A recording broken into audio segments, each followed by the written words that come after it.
berkaitan dengan ibu ada larangan khusus durhaka kepada ibu.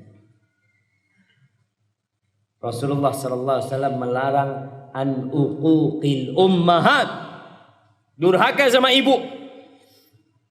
Kenapa kok tidak kepada kedua orang tua? Nah, kita dilarang durhaka kepada orang tua kita. Tapi kepada ibu kita lebih dahsyat lagi. Para ulama menjelaskan kenapa? Karena kehormatan mereka lebih di atas ayah. Kenapa? Karena biasanya kedurhakaan anak kepada ibu itu lebih daripada kepada ayah. Karena ibunya lemah, anaknya bisa bantah, anaknya bisa melawan. Kalau sama bapaknya dia masih takut. Kemudian karena kebanyakan kedurhakaan terjadi, itu anak kepada ibunya. Ahibati fillah, Ahmad Al-Abbar, dia pernah mau menuntut ilmu kepada Qutaibah ibn Sa'id. Mau belajar ilmu hadis. Ibunya tidak memberikan izin kepada dia. Ya sudah. Dia terus menjaga ibunya sampai ibunya meninggal dunia.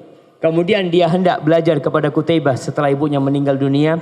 Ternyata Qutaibah sudah meninggal dunia. Tapi Allah akan mencatat kebaktian itu anak kepada ibunya. Sa'id ibn Amir, dari kalangan salafus saleh, dia bercerita, bata akhi Umar yusolli. Suatu malam, kita ini lagi ngerawat ibu kita. Saudaraku yang namanya Umar sholat malam. Wabittu aghmizu qadama ummi. Dan aku di malam itu gak sholat malam. Aku pijetin kaki ibuku. Aku gak sholat malam. Tapi aku tidak mau digantikan pijetnya kaku kepada ibuku dengan sholat malamnya Umar. Enggak. Supaya antum tahu pahala berbakti sama orang tua. Antum sedang sholat sunnah, dipanggil sama ibunya, putuskan sholat sunnah. Lagi sholat, Allahu Akbar, sholat duha di dalam kamar. Ibunya mengatakan, ya Umar, berhenti sholat. Datangi ibunya. Sampai sebesar itu hak orang tua kita. Umar bin Khattab radhiyallahu ta'ala anhu pernah kedatangan seseorang. Dia cerita. Ya Amirul Mukminin, ummi ajuz kabira. Ibuku itu sudah sepuh. Sudah tua renta. Ana matiyatuha. Dulu nggak ada kursi roda. Nggak ada kursi roda pada masa itu.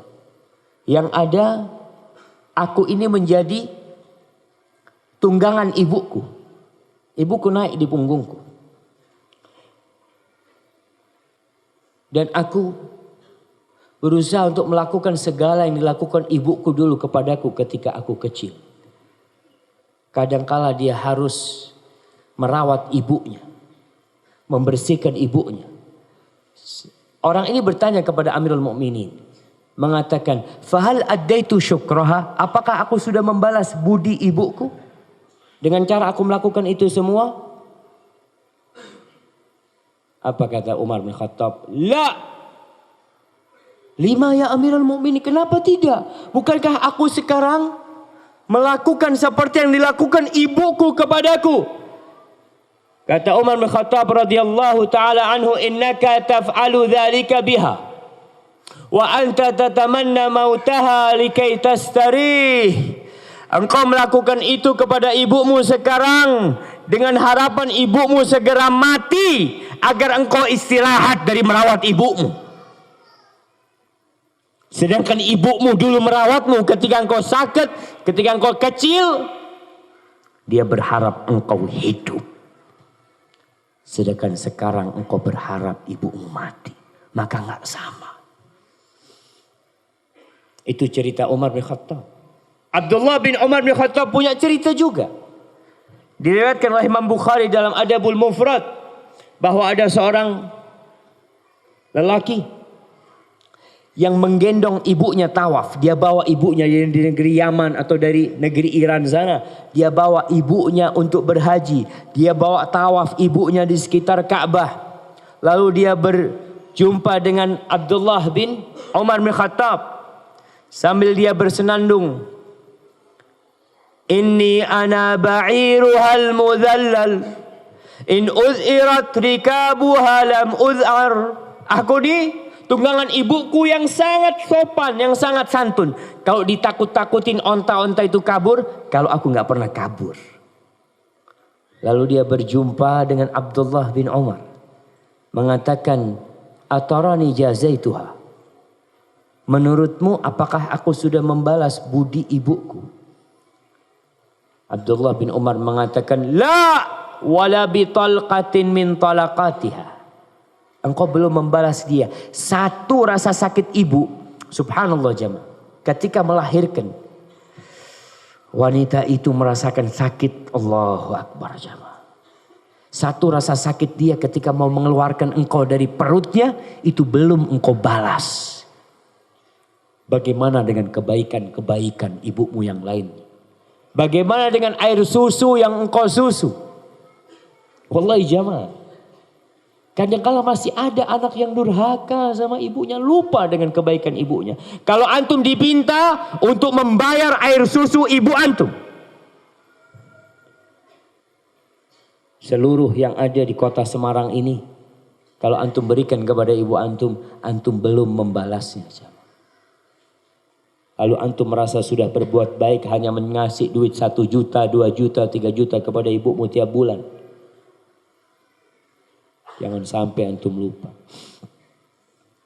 Ahibati fillah, ketahuilah tatkala seorang anak sudah menikah,